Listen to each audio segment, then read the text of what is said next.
ওয়াকফ সংশোধনী আইন সংবিধানের আত্মায় আঘাত বলে চিহ্নিত করলেন কংগ্রেস নেতারা। সংবাদ মেলে ওয়াকফ সংশোধনী আইনের বিরুদ্ধে কংগ্রেসের অবস্থান স্পষ্ট করলেন রাজ্যসভার সাংসদ অভিষেক মনু সিংভি এবং ইমরান প্রতাপগড়ি।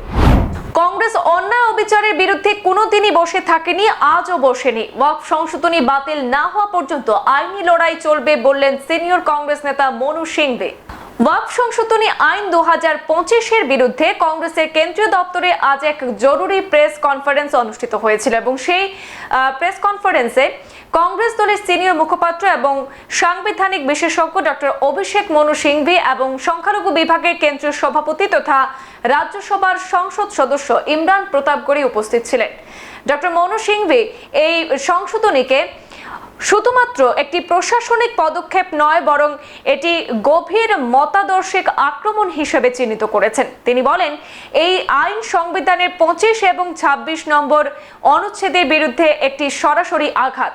এটি ধর্মীয় সংখ্যালঘুদের স্বায়ত্তশাসন, আত্মনিয়ন্ত্রণ এবং সাংবিধানিক অধিকারগুলিকে খর্ব করে। একে সুশাসনের নামে তুলে ধরা হলেও এটি একটি রাষ্ট্র কর্তৃক নিয়ন্ত্রণ আরোপের নীতি বলে অভিহিত করেন তিনি আরো বলেন, এই আইনের মাধ্যমে ধর্মীয় প্রতিষ্ঠানগুলিকে তাদের সাংবিধানিক অধিকার থেকে বঞ্চিত করা হচ্ছে। এটি সংবিধানের আত্মা এবং মূল্যবোধের উপর একটি পরিকল্পিত হামলা। সংবাদ সম্মেলনে কংগ্রেসের সংখ্যালঘু বিভাগের প্রধান ও রাজ্যসভার সাংসদ ইমরান প্রতাপগড়ি এক গুরুত্বপূর্ণ বার্তা প্রদান করেছেন। তিনি বলেন, সবচেয়ে আগে তিনি অভিষেক মনু সিংভিকে কৃতজ্ঞতা জানান, যেভাবে তিনি আজ সুপ্রিম কোর্টে এই বিষয়ে কংগ্রেসের অবস্থান দৃঢ়ভাবে উপস্থাপন করেছেন। তিনি বলেন যে, আমি নিজেও এই বিষয়ে একজন আবেদনকারী। আজ সুপ্রিম কোর্টে যেভাবে অন্তর্বর্তীকালীন আদেশ দিয়ে বেশ কিছু বিতর্কিত ধারায় স্থগিতাদেশ দিয়েছে, তাতে স্বস্তির নিঃশ্বাস নিতে পারেন। কংগ্রেস দলের সাংসদ এবং সংখ্যালঘু বিভাগের প্রধান হিসাবে ইমরান প্রতাপগড়ি বলেন, কংগ্রেস সবসময় সংবিধান রক্ষার এবং গঠনের দায়িত্ব পালন করেছে, আগামীতেও করবে। এই সংশোধনী কোনো নির্দিষ্ট ধর্মের বিরুদ্ধে নয়, এটি পুরো সংবিধানের মূল চেতনার বিরুদ্ধে আঘাত। প্রতাপগড়ি জানান, সংসদে বিল পাশ হওয়ার সময় বিরোধী দলগুলির প্রস্তাব এবং বক্তব্য উপেক্ষা করা হয়েছিল এবং এই অনেক আবেদনকারী বাধ্য হয়ে সুপ্রিম কোর্টের দ্বারস্থ হন এবং আজকের অন্তর্বর্তী রায় সংবিধানের পক্ষে একটি বড় জয়।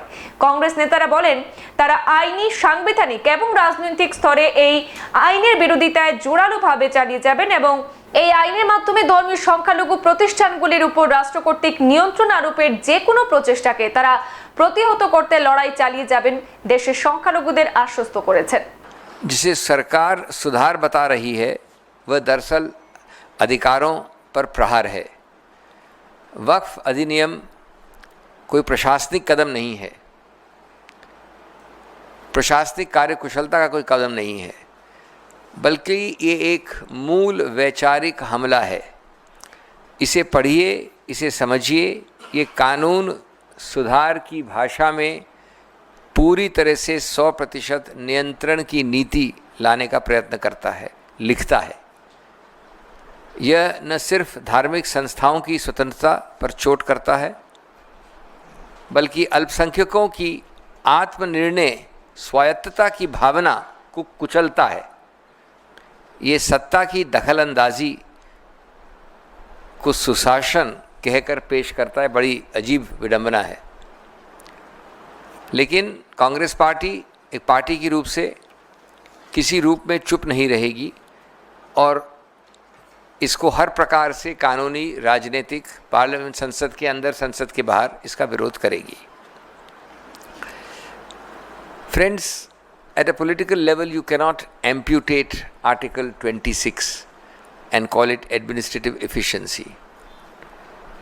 You cannot call this an amendment act, whereas in fact it is an assault on identity, an assault on autonomy, an assault on constitutional values. A board with a token Muslim representation is another form of appropriation. It's not about minorities called Muslims. It's about a messaging. It's about a message that minority institutions are fair game for state takeover. दोस्तों, जैसा मैंने कहा कि ये एक लक्ष्य से प्रेरित एक लक्षित अतिक्रमण है, और मैंने इसमें आज भी लिखा है, आज ही छपा है उसके विषय में, लेकिन आपको संक्षिप्त बताना चाहता हूँ मैं कानूनी रूप से अब, और मैं ज़्यादा इस वक्त अब राजनीति से कानून की तरफ जा रहा हूँ और वापस स्पष्ट कर रहा हूँ कि मैं किसी रूप से उच्चतम न्यायालय की दलीलों के ऊपर कोई निर्णय नहीं दे रहा हूँ, कोई प्री जजिंग नहीं कर रहा हूँ, लेकिन जो दलीलें हैं हमारी, उनका क्या तर्क है, उनका क्या उद्देश्य है, उनका क्या मतलब है, वो आपको समझाने की और आपके ज़रिए देश को समझाने का प्रयत्न कर रहा हूँ। जैसा मैंने कहा कि ये स्वायत्त के इतना विरुद्ध है कि स्थापित न्यायिक सिद्धांत जितने भी हैं 1950 और 60 के दशक से, उन सब का हनन करता है और इसको उन सबको कुचलता है प्रशासनिक कार्यकुशलता के नाम पर। पहला, मैं 7-8 बिंदु आपको जल्द से गिनवा देता हूँ। पहला, 2 अनुच्छेद हमारे पार्ट 3 में मानव अधिकार के विशेष रूप से बहुत महत्वपूर्ण हैं। पार्ट 3 जिसको मानव अधिकार का वर्ग कहते हैं, उस पर सभी बहुत महत्वपूर्ण प्रावधान हैं, लेकिन विशेष रूप से 25 और 26 बड़ा स्पष्ट रूप से कहता है कि हर व्यक्ति को पूरा अधिकार क्षेत्र स्वायत्त है कि वो निर्वाह करे, अभ्यास करे, प्रसारित करे, प्रचार करे अपने धर्म को, और अपने धर्म से संबंधित संस्थाओं को चलाए, मैनेज करे, उसमें बैठे, उसमें चुनावित हो, इत्यादि इत्यादि। कोई ये नहीं कह रहा है कि ये अधिकार जो संवैधानिक अधिकार हैं ये पूरे एब्सोल्यूट हैं, इनमें कोई सीमा नहीं है। सीमा भी लिखी गई है संविधान में, 3 सीमाएं लिखी गई हैं।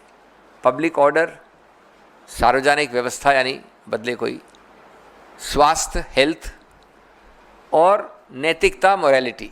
ये 3 शब्द संविधान ने खुद ने डाल दिए प्रतिबंध के रूप से। और आप देखेंगे, जैसे मैं बताता हूँ आपको उदाहरण के तौर पे, कि ये 3 दूरगामी रूप से भी कोई संबंध नहीं रखते वक्फ एक्ट से। कोई इसमें ऐसा प्रावधान नहीं है जो सार्वजनिक कानूनी व्यवस्था को बचाने के लिए किया गया हो। कोई इसमें ऐसा प्रावधान नहीं जो स्वास्थ्य के लिए किया गया हो।